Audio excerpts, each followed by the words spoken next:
In Karamojong, Uganda, young volunteers with different levels of education were supported to establish their own research questions and conduct interviews about challenges and strengths of young people in the region.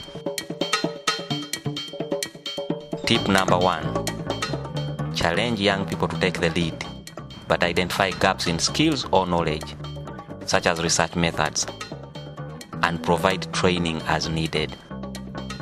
This way, youth have ownership over the program from the start. The young volunteers used their research findings to identify 3 key areas to influence program design. Together with Restless Development staff, they reached out to other young people and stakeholders to come up with key program areas. Tip number 2.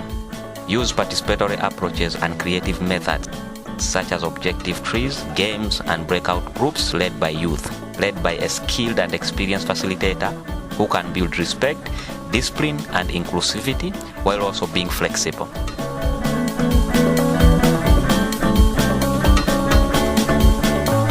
Young volunteers were trained as peer educators by Restless Development. In turn, they organized, trained, and mentored youth groups in their community in entrepreneurship.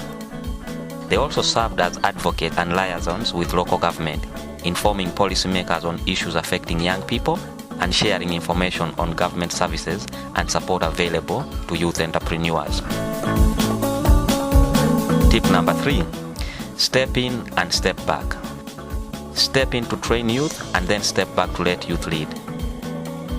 Provide ongoing structure and support, stepping back in as needed. Tip number 4. Have patience. Invest time and resources into properly training young people to train their peers, and in the long term, you will benefit from engagement with a wider network of youth. The young volunteers conducted surveys and monthly data reporting throughout the program. They identified that young people and committee members were not aware of government funding. The young volunteers thus adapted the program to also focus on advocacy, using their research findings to conduct dialogues with decision makers to make sure they were accountable. Tip number 5. Create a simple and accessible tool so youth know what information to capture and how. Ask for youth feedback on how the tools are working and modify as needed.